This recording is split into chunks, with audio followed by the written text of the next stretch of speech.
Gentlemen, let's get started. You know, things are getting serious when we have a whiteboard.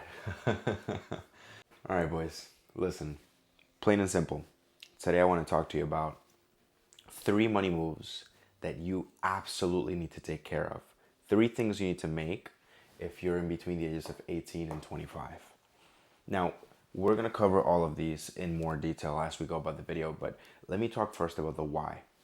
The biggest reason why you want to make these moves happen is because I want you to realize that really you don't have any competition. You you think you do, but in some cases that's social media. In other cases that's just wannabes. The reality is if you're already thinking about making moves, changing your life for the better, you're miles ahead because most of the people out there, they're not taking these chances. They're not maximizing the risk potential. You do this, you will shine. And the earlier you do this, the more it's going to compound. Because at age 18, very few people out there are actually thinking about how they're going to level up. And, if I think about it myself, just to give you an example, because I'm getting to the end of this phase now. I'm 25 and I'm wrapping it up when it comes to the building phase, and it's going to be in a fantastic way. But I started laying the foundation here at the very beginning. And even now, at 25 years old, I can tell you that 20%, maybe less than 20% of the people who were around me at age 18 are now starting to think about and consider locking in at age 25. Meanwhile, I locked in at age 18. I've got 7 years of experience, 7 years of work, 7 years of learning, 7 years of repeating this system. And I'm in a position now where that less than 20% of people that are now thinking about locking in, they're coming to me for advice. They're coming to me for guidance. And I don't mean to sound like I'm bragging or anything like that. And I don't want you to brag either when you get to this level. What I want you to realize is that you have time on your hands, and that doesn't mean I can relax because I can pick up later. That means you need to hit your targets, and you need to get going as fast as you can, as strong as you can. Now that you have energy, now that you're physically capable, now that you can go with a little bit less sleep, you need to be able to hustle and make it happen. If you do, you're golden. Let's get into the 3 moves. First thing you need to do, you need to get yourself multiple sources of income. One is not going to cut it. 2 might not even cut it. You need to get multiple sources of income. A W-2 is perfectly fine. You don't necessarily need to be Hollywood or a Silicon Valley entrepreneur. A W-2 is okay. Remember, this is your building phase. W-2, 1099, which is independent contracting. If you do Uber, when you have a few hours of free time, DoorDash, Amazon Flex, that kind of thing. Dividends, royalties, this is something that takes a little bit longer to gain. And you can start dabbling in here, but it's not really going to be the largest source of your income. But dividends are basically you getting paid for holding something of value. Best example I can give you is stocks, dividend paying stocks. And royalties is you getting paid for something that you created, whether it be art, whether it be music, whether it be writing, whatever it may be, you get paid that way. Coaching. Now, when I say coaching, I don't mean being an online guru and selling courses. It could be literally any skill that you have, leverage that skill and apply it to the market. I did this myself when I was coming up. For those of you that don't know, I played soccer when I was in high school, and right out of high school soccer, I went into coaching high school soccer, and having those years in the game, having spent that time learning the game, watching the game, being technical about it, allowed me that opportunity to get to coaching. And it wasn't the highest paying income, but in this stage of your life, you need to take absolutely everything. You can't leave something on the table. These last three are personal favorites of mine, and they kind of go together, but business, so launching your own business, having that entrepreneurial sense. It doesn't have to be, like I said, a tech startup, but going out there and putting yourself in an environment where, you're the brand, you are the machine. Again, I guess I'm kind of jumping into personal branding now, but taking care of your personal brand.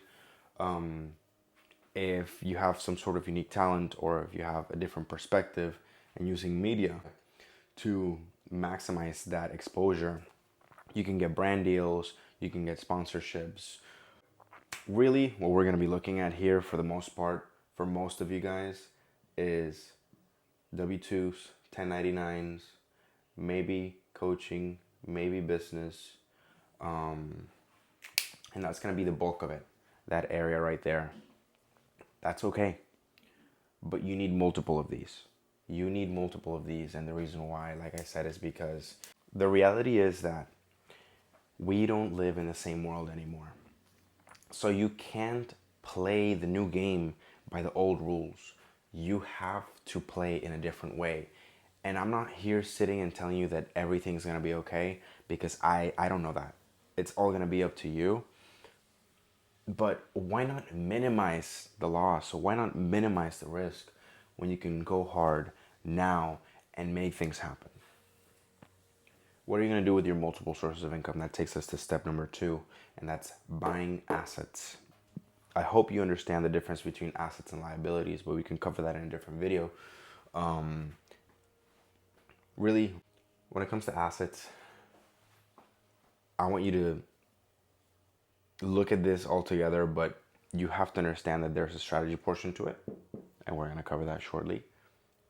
S&P 500, easiest asset to buy. ETFs, which are exchange traded funds, or also index funds as well, that could also apply there, which are more diversified baskets of companies. Individual stocks, you can purchase individual stocks as well. That requires a little bit more research. Crypto, again, something that you should be exposed to, but in my opinion, shouldn't be your overall portfolio. You can be exposed to it. Bonds, you can be exposed to. Precious metals like gold and silver, collectibles, and my personal favorite, because this is something that everybody needs, real estate. Now, I understand, and this is why I placed it last, that from 18 through 25, it's going to be very difficult to pick up a piece on the board. So we need to start with what's easily attainable. You know what? I'll include crypto right here. This should probably be your priority when we're talking about buying assets. And the third step about all of this, the third money move that you need to do, is the strategy portion of it. Now, with strategy, I broke it down a little bit further into 4 subtopics. Actions. So what actions are you going to take? What actions are part of your strategy? What's the game plan? Timeline. How long are we running? I've got that covered for you already. We're going 18 through 25. No problem at all. Diversification. How are you going to divide not just your investment cycle and where you're placing your money, but also how are you going to allocate your time? How much time are you going to spend sleeping? How much time are you going to spend focused in the gym? How much time are you going to spend learning new skills? This apart from finance, if you talk, I mean, we're talking finance right now, but if you talk about diversification, it's not just financial, it covers your life. And you can apply some of these concepts to other things as well. And then the last thing, opportunity cost. And this is really understanding what you're leaving behind and, being okay with it.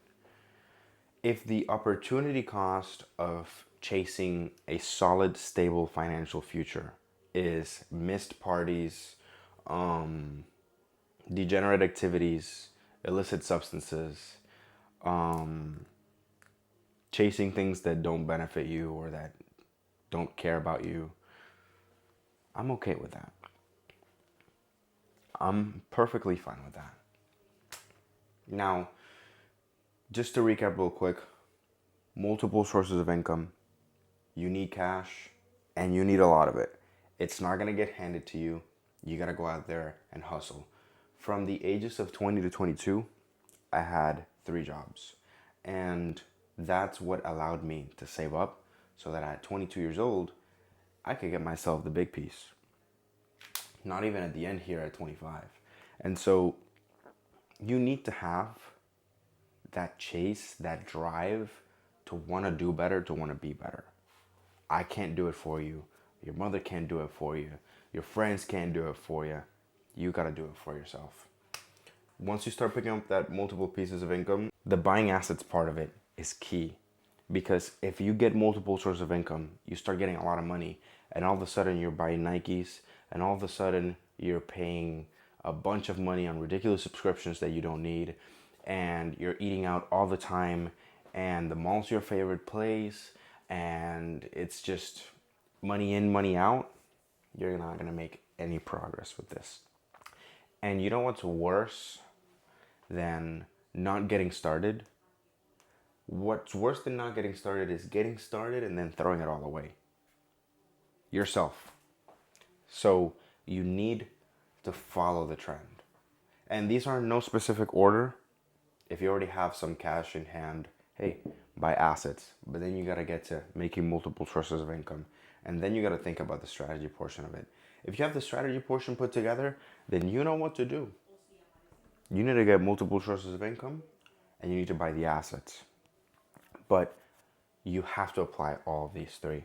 Now, a few extra nuggets I want to give you real quick before you leave. When we're talking about buying assets, there's a strategy to buying assets that in this phase of life is non-negotiable, and we'll cover that more in depth in another video. But I just want to go over it real quick. If you're making surplus cash, we're not going to call it disposable income, we're going to call it investable income, and you're buying assets, there is kind of like a 3-step process to how that money actually gets invested. You don't just go buy random things and hope for something to work out in your favor. So the 3 steps. Number 1, you need to have at least 2 months of expenses in a high yield savings account. Why? Because if something really bad happens, if the economy turns, if now all of a sudden you have less hours in your jobs, or you don't have pay increases but bills increase, or hey, it could be even as worse as losing your job, you want to have a period of at least 60 days where within those 60 days, your bills are covered. So now your main focus isn't on paying your bills. Your main focus is on, okay, let's get back to it. Let's get back on track. Let's find another source of income. Let's make things happen here. This is a foundation that takes stress away from the equation and allows you to really reel in to your mission. So you need at least 2 months of expenses. And notice I said expenses and not income. If you're making $3,000 a month, for example, but your expenses are $1,500 a month, 1,500 times 2 is 3K. You should have 3K in this emergency fund, not 6. Because money that could be invested generating a higher return for you shouldn't be in a bank that's generating a lower return. You only want to cover two. Now, if you are in a situation where it's a little bit riskier, I don't mind if we turn this two into a three and you pick up 3 months of expenses in your high yield savings account. But expenses, not income. Because what are we going to do with the income that's left over after the expenses? We're going to invest it.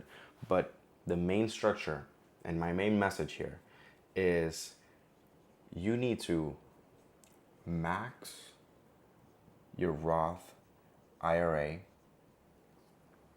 And if you don't have one, you need to create one. Do this every single year.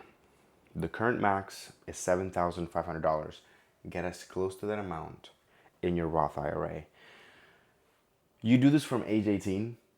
By 25, you'll see amounts of cash in your account that you wouldn't have imagined. When you max out your Roth IRA, however, don't leave the cash there. You invested into the S&P 500. You invested into ETFs. You invested into stocks. You invested into crypto. Roth IRA is just an account type. It's not an investment vehicle, meaning when you put your cash in there, it's not going to work. You have to structure it, and we'll go over a Roth IRA strategy in a different video, but I just want to leave you with that message for sure. You need to max out your Roth IRA after you have an emergency fund. Every single year, $7,500. If you can do a little bit less, that's okay. Just get as close to $7,500. If you max it and you hit that 7.5K, every single year, now we got to start talking about where the rest of that money goes. And now this is where we get into brokerage accounts. And this is where we just add more cash. Now, the main difference between these two is taxes. We don't like taxes. Okay? I don't think I've met a single person who was like legitimately, realistically happy about having to pay taxes. And I get it. I see it. It's all good. We don't have to go deep into that conversation. But that's why we want to start with a Roth IRA, because a Roth IRA, the withdrawal at retirement is tax-free. The brokerage account, anything you sell is going to be taxed. So this is why we put the excess here. Very simple pathway here, guys. Look, it's not easy out there. I understand that, but it was never supposed to be easy. Whoever told you that it was supposed to be easy while you were growing up or while you were in school or the people around you, they lied to you. They absolutely lied to you. Life isn't about simplicity. Life is about complexity, and your ability to solve complexity is what gets you paid. Your ability to provide value to society is what gets value returned back to you. So this is a very simple path right here. Multiple jobs, multiple opportunities, multiple sources of income. You hustle. You're young, you have energy, you can worry about all the other BS later. Pick up cash. And then what are you going to do with that cash? Like I told you, you create an emergency fund, you max out your Roth IRA, and then you put the rest into a brokerage account, or you go with bonds, you go with precious metals, maybe you pick up collectibles. Hey, maybe you pick up so much cash from all the stuff that you're doing that you buy real estate, but you buy assets with the extra money. You're buying the S&P 500, you're buying the Qs, you're buying the Dow, whatever it may be, you're buying things of value that appreciate over time, not that depreciate. And the third key move that you need to do is the strategy piece of it. You need to be strategic in your actions, in your timeline, which is when you're going to execute those actions, in your diversification of your finances, but like I mentioned as well, your diversification of your schedule so you can be more optimal as well. And you need to understand what the opportunity cost is. And in this case, my friend, the opportunity cost is very well worth it. Very well worth it. I promise you, if you take this path, I can't guarantee that you'll be a millionaire. I can't guarantee that you will be rich. I can't guarantee that you'll have it all figured out. But I can guarantee that things will improve, that you will be better, that you will develop habits that are going to be worth keeping for the long run. And ultimately, you're going to have a life with less stress, a life with more opportunity, and a more enjoyable life. So take the step, look at this real quick, and go from there. If you had some sort of value given to you out of this video, stick around. Go ahead and subscribe to our channel. We'll be continuing the whiteboard series. I think that's a more concise way for me to deliver information. So we'll be continuing this for sure. If you want to leave a comment and engage, I'll be very happy to respond to you. And we'll see you in the next one. Stay sane, stay safe, and put some work in.